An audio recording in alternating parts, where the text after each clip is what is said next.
Assalamualaikum warahmatullahi wabarakatuh. Oke, seperti biasa sebelum dilanjutkan cerita pedang King Daonya, bantu Mimin tekan tombol like dan berkomentar juga. Terima kasih sudah dan sebelumnya. Gas. Bab 1481.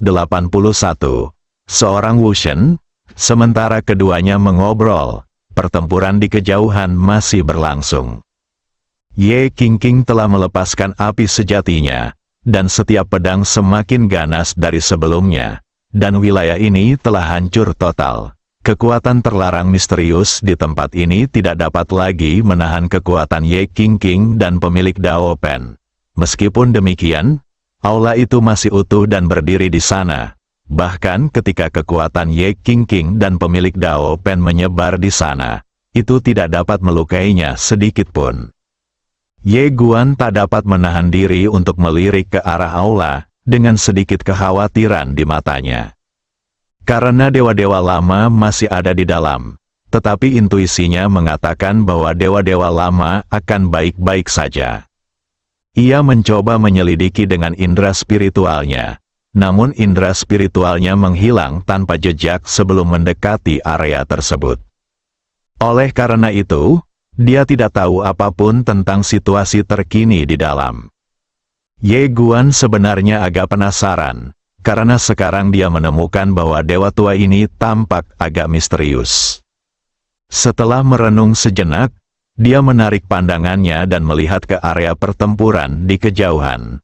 Pada saat ini, area pertempuran telah diselimuti oleh cahaya pedang, dan indera spiritualnya masih belum dapat mendekat. Di sampingnya, Sui Gujin juga melihat aula itu. Alisnya sedikit mengernyit, dan ada sedikit keraguan di matanya. Dia tahu sesuatu tentang dewa tua ini, tetapi tidak banyak, dan sekarang tampaknya orang ini tidak sederhana. Sui Gujin menarik pandangannya dan melihat ke arah area di mana pertempuran sedang terjadi di kejauhan. Ledakan, pada saat ini, area cahaya pedang tiba-tiba meledak, dan kemudian Ye Qingqing dan pemilik pena Dao mundur hampir 1000 kaki pada saat yang bersamaan. Niat pedang yang mengerikan dan kekuatan Dao akan menyebar dari segala penjuru bagaikan gelombang, sungguh mengerikan. Tak lama kemudian, Ye Qingqing berhenti, dan aura pedang dahsyat memenuhi udara di sekelilingnya. Ye Qingqing mengangkat kepalanya dan melihat ke kejauhan. Pemilik Dao Pen baru saja berhenti pada saat ini. Dia berdiri di sana dengan tatapan mata yang dalam. Pemilik Dao Pen tiba-tiba menjentikkan lengan bajunya, dan dalam sekejap, niat pedang yang mengelilinginya langsung tertolak. Sang Master Dao Pen melirik tangan kanannya yang terdapat beberapa bekas pedang. Dia melambaikannya lembut, dan bekas pedang itu lenyap tanpa jejak. Dia mendongak ke arah Ye Qingqing. Ye Qingqing, kamu tidak bisa melakukan apapun padaku. Apakah kamu masih ingin bertarung? Ye Qingqing berkata, bertarunglah, tapi aku perlu meminjam pedang dulu. Mendengar ini, wajah penguasa Dao Pen tiba-tiba berubah, dan pada saat ini, Ye Qingqing berkata lagi, aku hanya membuatmu takut. Pemilik pena Dao mengernyitkan dahinya, tahukah kau, dia sebenarnya sedikit takut. Sebab jika wanita ini benar-benar meminjam pedang, maka dia akan berada dalam bahaya yang nyata. Ye Qingqing tidak bergerak. Setelah bertarung, dia menyadari bahwa dia tidak dapat membunuh pemilik Dao Pen di depannya. Pada saat ini, An Nanjing yang tadinya diam, tiba-tiba keluar. Melihat An Nanjing keluar, wajah pemilik Daobi berubah lagi. Nona An, Anda adalah orang yang berakal sehat. Meskipun saya di sini, saya tidak secara pribadi menyerang pengkhianat itu. An Nanjing menatapnya dan berkata, aku hanya ingin menghajarmu, aku tidak punya niat lain. Setelah berkata demikian, dia menghilang dari tempatnya. Tertawa, semua orang di lapangan hanya mendengar suara robekan tajam. Dan kemudian sebuah tombak langsung muncul di depan pemilik Dao Pen. Tembakan ini mengejutkan semua orang di lapangan. Terutama Brahma dan lainnya, Wajah mereka dipenuhi dengan keheranan. Alam macam apa ini? Mu Sanhe, yang tidak jauh dari Ye Guan, juga terkejut saat melihat An Nanjing beraksi. Oh sial, begitu banyak ahli, kamu gila. Di kejauhan, pemilik Dadao Pen terkejut saat melihat An Nanjing bergerak. Dia mengepalkan tangan kanannya dan meninju pistolnya dengan keras. Niat tinju dan cahaya tinju melonjak di atas tinjunya. Menghadapi Dewa Anwu di depannya, dia tentu saja tidak berani ceroboh sedikitpun.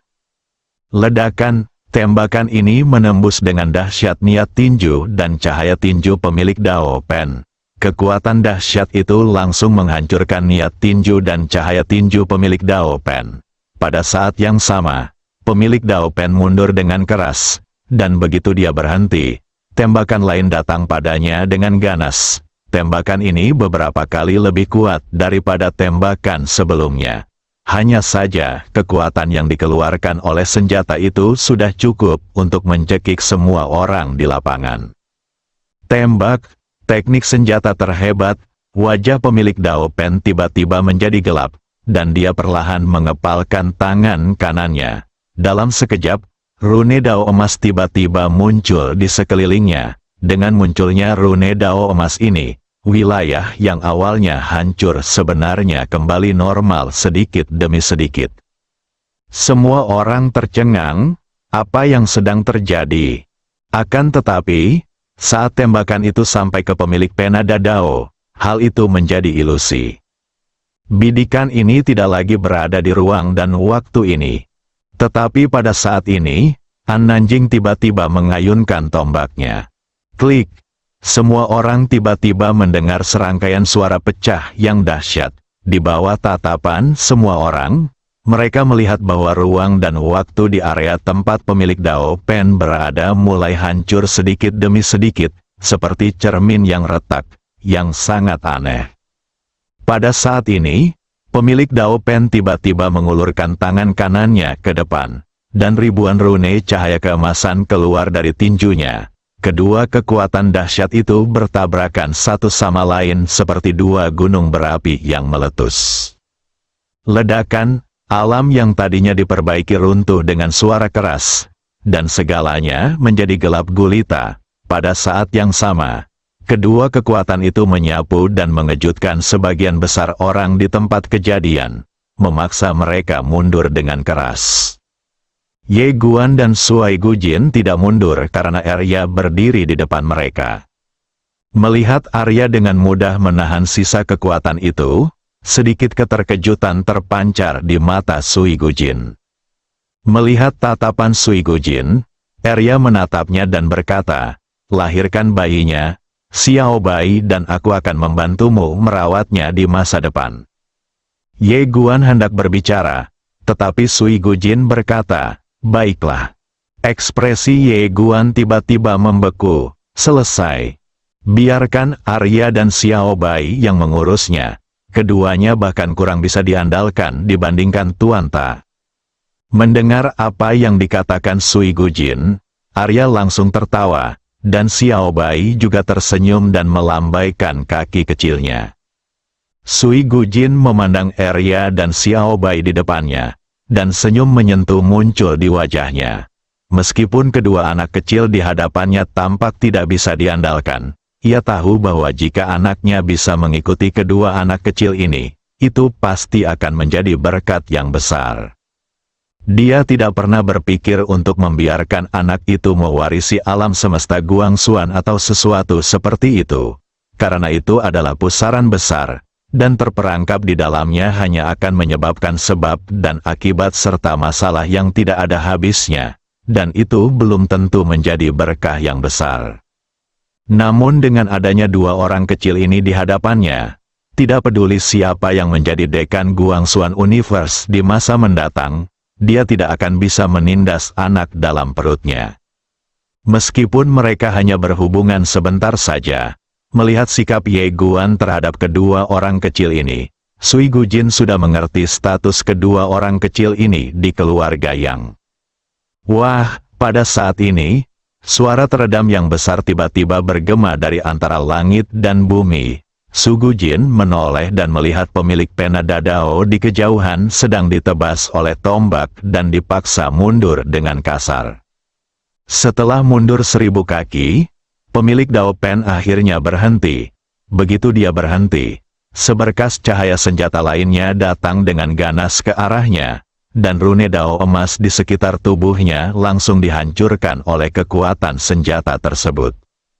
Pemilik Dao Pen menyipitkan matanya sedikit, tiba-tiba mengepalkan tangannya, dan seberkas cahaya keemasan tiba-tiba melesat keluar dari tubuhnya ke langit.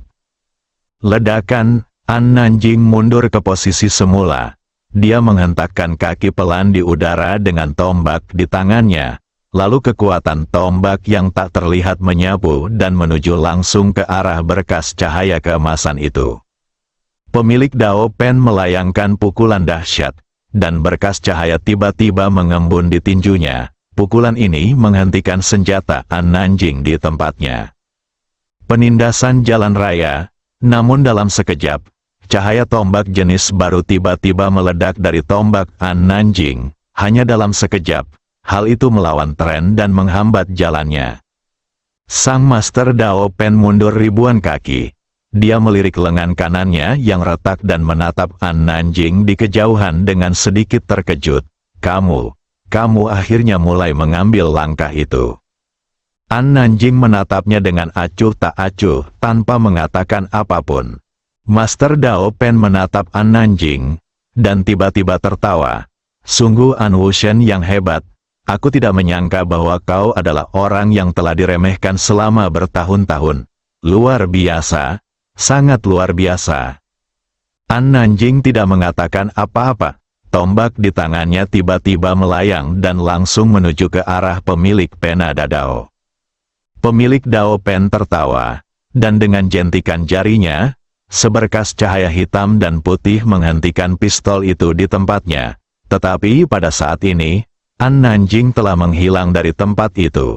Dalam sekejap, pemilik Dao Pen hanya merasakan kilatan di depan matanya, dan sebuah bayangan telah lewat. Wah, sebelum semua orang bisa bereaksi, mereka melihat pemilik pena besar terbang mundur. Lalu, di mata semua orang yang tercengang, serangkaian bayangan telah menenggelamkan pemilik pena besar. Bang, bang, bang, di lapangan, suara ledakan terus bergema. Di bawah tatapan tak percaya semua orang, pemilik Dao Pen langsung ditekan dan dipukuli. Melihat pemandangan ini, semua orang di lapangan tersentuh. Ye Guan juga terkejut bahwa senior An ini begitu kuat. Di samping Ye Guan, mata Sui Gujin juga penuh dengan keterkejutan. Dia tidak menyangka bahwa Nona An ini benar-benar dapat mengalahkan pemilik pena Dadao. Kakak An hebat sekali. Di sampingnya, Arya tertawa. Xiao Bai juga melambaikan kaki kecilnya dan tersenyum cerah. Tak jauh dari situ, Tu memandang An Nanjing dan berkata lembut, kekuatan Nona An ini telah menjadi jauh lebih kuat. Mu Nian tersenyum dan berkata, ini bukan kekuatannya yang sebenarnya. Tu tersenyum dan berkata, saya dapat melihat sebagiannya. Tatapan mata Mu Nian tertuju pada pemilik Dao Pen. Tentu saja, ini bukan kekuatannya yang sebenarnya. Di sisi lain, Brahma dan yang lainnya memiliki ekspresi jelek di wajah mereka. Mereka tidak menyangka bahwa orang yang keluar dari belakang Ye Guan begitu kuat. Lagi pula, masih ada beberapa orang yang belum mengambil tindakan. Mungkinkah mereka semua adalah orang-orang kuat di level ini? Pandangan mereka tertuju pada Arya, Mu Nian, dan yang lainnya. Namun orang-orang ini sama sekali tidak memiliki alam, jadi sama sekali tidak dapat mengetahui kedalamannya. Apakah keluarga ini semuanya tidak berbudaya? Brahma dan yang lainnya agak bingung. Bab 1482. Pertarungan kelompok. Brahma menganggap hal itu tidak mungkin. Sebab dengan tidak mengolah alam berarti kelompok orang ini tidak akan mengikuti jalan orang lain. Satu atau dua orang saja tidak masalah. Tetapi bagaimana jika sekelompok orang seperti ini? Tidak mungkin. Tapi bagaimana jika itu semua? Memikirkan hal ini, Brahma mengerutkan kening. Kekuatan keluarga yang memang jauh melampaui harapannya. Yang membuatnya bingung adalah ada begitu banyak pusat kekuatan teratas di alam semesta yang luas ini. Tetapi alam semesta utama sama sekali tidak menyadarinya. Mungkinkah orang-orang ini berada di alam semesta yang lebih kuat? Brahma perlahan mengangkat kepalanya dan menatap Ye Guan di kejauhan. Dia menarik pikirannya dan berhenti memikirkan hal-hal tersebut. Karena pada saat ini, tidak ada artinya memikirkan hal-hal tersebut.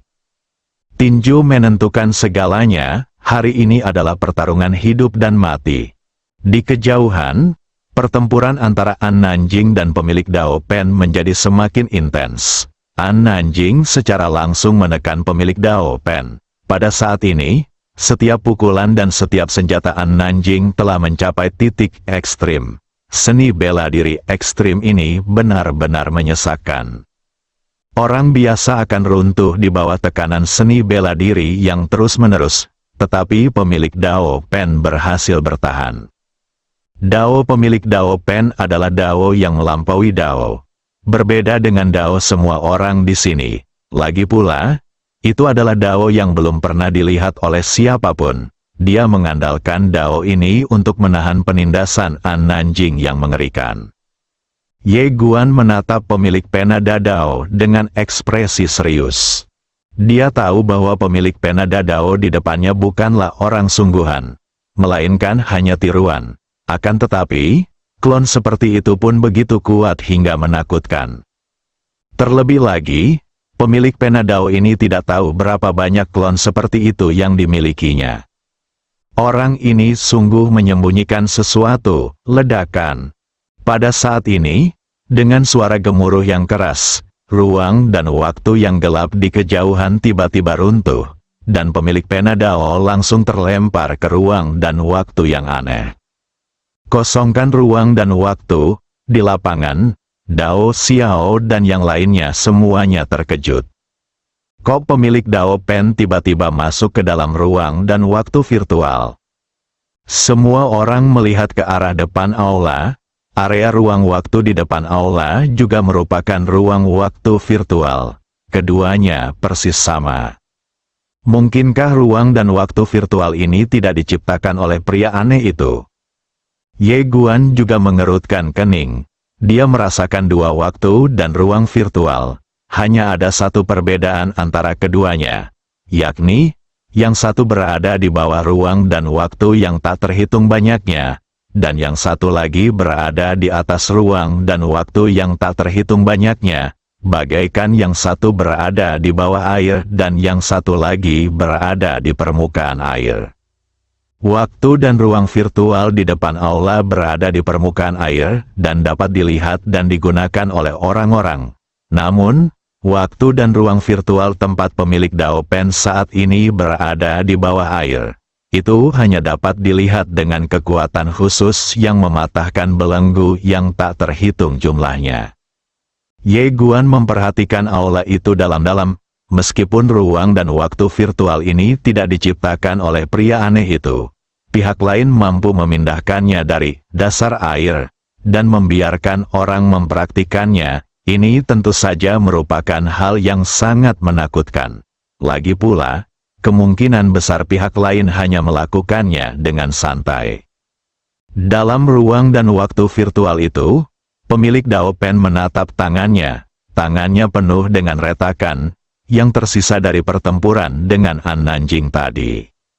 Pemilik Dao Pen memandang An Nanjing yang tidak jauh dan mengerutkan kening dalam. Wanita ini ternyata bisa menekan Dao-nya dengan seni bela diri murni. Saya benar-benar meremehkannya selama bertahun-tahun. Pada saat ini, An Nanjing juga tiba-tiba memasuki ruang dan waktu virtual itu. Dia menghadapi pemilik Dao Pen dari kejauhan. Kali ini, dia tidak memegang pistol. Dia berdiri di sana. Puncak seni bela diri. Puncak tertinggi seni bela diri. Ada sedikit kesungguhan di mata pemilik pena Dadao. An Nanjing tiba-tiba mengangkat tangannya dan meninju. Hanya dengan satu pukulan, bagian ruang dan waktu virtual ini mulai mendidih. Murid Master Dao Pen tiba-tiba menyusut, dan dia tiba-tiba merentangkan tangannya, kemari. Ledakan, dalam sekejap, kekuatan miliaran cara hebat langsung tercurah ke dalam ruang dan waktu virtual ini. Ledakan, di bawah tatapan semua orang, bagian ruang dan waktu virtual itu tiba-tiba hancur dan langsung berubah menjadi kegelapan. Pada saat yang sama, seluruh wilayah kerajaan itu mendidih seperti air. Aura kekuatan mengerikan menyebar dari langit dan bumi, membuat semua orang sulit bernapas. Semua orang terkejut, sambil melawan tekanan. Semua orang menatap ruang dan waktu virtual yang rusak. Brahma dan yang lainnya tentu sedikit gugup, karena menurut mereka, hasil dari kedua orang ini dapat menentukan hasil akhir pertempuran. Di bawah tatapan semua orang, sebuah titik cahaya putih muncul di ruang dan waktu virtual yang rusak. Kemudian cahaya putih itu semakin banyak, dan di titik cahaya putih itu, beberapa dunia yang menakjubkan berkelap-kelip. Semua orang bingung, apa ini? Tetapi pada saat ini, cahaya putih itu tiba-tiba padam dan lenyap seluruhnya. Ruang dan waktu virtual yang awalnya rusak langsung diperbaiki oleh kekuatan misterius. Semua orang bingung, apa yang sedang terjadi? Ye Guan menoleh ke arah Arya. Arya, apakah kamu tahu apa yang barusan terjadi? Arya menjilati permen manisan itu dan berkata, aku tidak tahu. Xiao Bai melambaikan kaki kecilnya. Ye Guan menatap Xiao Bai, kau tahu. Xiao Bai melambaikan kaki kecilnya dengan cepat. Ye Guan menatap Arya, dan Arya berkata, dia bilang dia melihat cahaya. Itu memang cahaya. Wajah Ye Guan penuh dengan garis-garis hitam. Sui Gujin menatap ruang dan waktu virtual yang dipulihkan di kejauhan dan mengerutkan kening. Jelasnya, setelah ruang waktu virtual hancur, masih ada jenis ruang waktu lain, dan tingkat ruang waktu ini pasti berada di atas ruang waktu virtual. Sui Gujin tiba-tiba teringat akan waktu dan ruang di dalam menara kecil Ye Guan. Tiba-tiba sebuah pikiran terlintas di benaknya. Waktu dan ruang macam apa itu? Apa levelnya?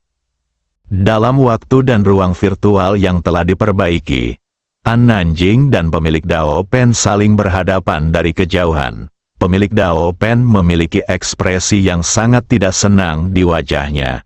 Kekuatan klonnya tidak mampu berbuat apa-apa terhadap An Nanjing di depannya. Bukan hanya itu saja, dia sendiri bisa jadi dalam bahaya dipukuli sampai mati jika dia tidak berhati-hati. Master Daobi memandang An Nanjing dan berkata, Nona An, jika kita terus bertarung, itu hanya akan membuang-buang waktu. Mengapa kita tidak menjauh saja dan membiarkan generasi muda bermain sendiri? Oke, Arya tiba-tiba tersenyum gembira. Saya generasi muda, Kakak An, biarkan Xiao Bai dan saya bermain dengan mereka. Ekspresi pemilik Dao Pen tiba-tiba membeku. An Nanjing melirik pemilik Dao Pen dan berkata, oke. Setelah mengatakan itu, dia berbalik dan meninggalkan ruang dan waktu virtual itu. Arya melompat keluar dengan gembira. Dia menatap para prajurit teratas di lapangan dan berkata sambil tersenyum, ayo, siapa yang akan melakukannya? Akhirnya tiba gilirannya untuk tampil. Melihat Arya di depan mereka, Brahma dan yang lainnya di lapangan tetap terdiam. Pada saat ini, mereka tentu tidak akan memandang rendah Arya lagi. Tidak diragukan lagi bahwa gadis kecil di hadapan mereka benar-benar seorang bos super. Siapa yang akan pertama kali mengambil tindakan? Melihat semua orang terdiam, Arya sedikit tidak puas. Apa maksudmu? Tidak ada yang bisa bertarung. Dao Xiao berjalan keluar perlahan, dan semua orang menatapnya. Dao Xiao menunjuk Ye Guan yang tidak jauh, dan berkata, aku akan melawannya. Tidak tahu malu, Ye Guan tiba-tiba tertawa dan berkata, "Akhirnya aku bertemu seseorang yang lebih tidak tahu malu daripada pemilik pena Dadao." Pemilik pena Avenue langsung merasa tidak puas. "Dasar bodoh, berhentilah menyerang pribadi." Ye Guan tersenyum dan berkata, "Menurutku pertarungan 1 lawan 1 tidak ada artinya. Ayo bertarung dalam kelompok saja." "Sehat," Arya langsung bertepuk tangan. "Aku pergi dulu." Selagi dia berkata demikian, dia langsung menyerbu ke arah suara gemuruh itu. Dengan serangan ini, langit dan bumi terkoyak, wajah Dao Xiao berubah drastis dalam sekejap. Dia tahu bahwa gadis kecil ini pasti bisa bertarung, tetapi dia tidak menyangka bahwa kekuatannya begitu mengerikan. Hanya dengan serangan ini, bahkan sebelum dia tiba, momentum itu telah membuatnya merasa tercekik. Tubuh Dao Xiao menjadi ilusi, dan tubuh Dao Su mengembun. Menghadapi pukulan Arya, dia tidak bisa mundur dan hanya bisa melawan dengan keras. Karena tinju Arya sudah membungkusnya sepenuhnya. Tatapan matanya yang ganas terpancar, lalu dia meninju Arya dengan dahsyat. Ledakan, 2 kekuatan yang mengerikan tiba-tiba meletus. Dalam sekejap, Xiao terpesona. Saat dia terbang, lengan kanannya meledak berkeping-keping dan berubah menjadi tumpukan kabut darah. Ketika dia berhenti, separuh tubuhnya hilang. 1 pukulan langsung menghancurkan tubuh Daksu. Dao Xiao benar-benar bingung. Bukan hanya Dao Xiao, tetapi juga Fantian dan yang lainnya di lapangan semuanya terkejut. Bagaimana tubuh Daksu ini bisa begitu rentan di depan gadis kecil ini? Di samping Brahma, sang guru kekaisaran berkata dengan sungguh-sungguh, kekuatannya sungguh mengerikan. Kekuatan murni, kekuatan besar menghasilkan keajaiban. Di pihak Ye Guan, pemandangan gunung dan sungai juga membuatnya takut. Itu benar-benar keterlaluan. Dia belum pernah melihat begitu banyak guru sepanjang hidupnya. Oh sial, teruslah bersikap rendah hati dan rendah hati. Dia telah memutuskan untuk bersikap rendah hati dan rendah hati di masa mendatang. Di luar terlalu berbahaya, Arya menatap lolongan itu dan menggelengkan kepalanya. "Kamu terlalu lemah." Sambil berkata demikian, dia melihat ke arah pemilik pena Avenue dan berkata, "Cepat panggil seseorang yang bisa bertarung." Pemilik pena Dadao memiliki ekspresi sangat tidak senang di wajahnya. Gadis gila ini sungguh keterlaluan. Arya tiba-tiba menatap Dao Xiao lagi. Ketika Dao Xiao melihat Arya menatapnya, ekspresinya tiba-tiba berubah. Dia segera mundur ke sisi Fantian dan lainnya. Meskipun dia masih memiliki kemampuan bertarung, dia tidak berani menghadapi Arya secara langsung. Kekuatan gadis kecil ini sungguh mengerikan. Melihat Dao Xiao ketakutan, Arya melengkungkan bibirnya. Dia menatap Fantian dan yang lainnya lagi. Akhirnya matanya tertuju pada Fantian. "Datanglah." Brahma tidak menolak. Dia melangkah maju. Hanya 1 langkah. Dan cahaya keemasan tiba-tiba menyebar dari bawah kakinya dan langsung mencapai di depan Arya. Arya mengangkat kakinya dan menghentakkan kaki. Ledakan, cahaya keemasan yang menakutkan itu hancur dalam sekejap. Arya meninju Brahma. Namun, Brahma tidak mundur sama sekali dan membalas pukulannya. Pukulan ini mengandung kekuatan terkuat dari jalan kerajaan dan niat tinjunya tidak ada habisnya. Semua makhluk hidup di seluruh kerajaan Brahma adalah sumber niat pertamanya. Akan tetapi, saat pukulan itu menyentuh kekuatan Arya, kekuatan itu hancur, dan Brahma mundur dengan keras. Itu tidak cukup. Setelah Brahma berhenti, dia mengerutkan kening dalam. Pukulan gadis kecil itu benar-benar menghancurkan niat tinjunya. Brahma hendak menyerang lagi. Ketika pada saat ini, pintu aula di kejauhan yang sunyi tiba-tiba terbuka. Pemilik pena Dadao tertawa. Akhirnya tibalah saatnya bersambung.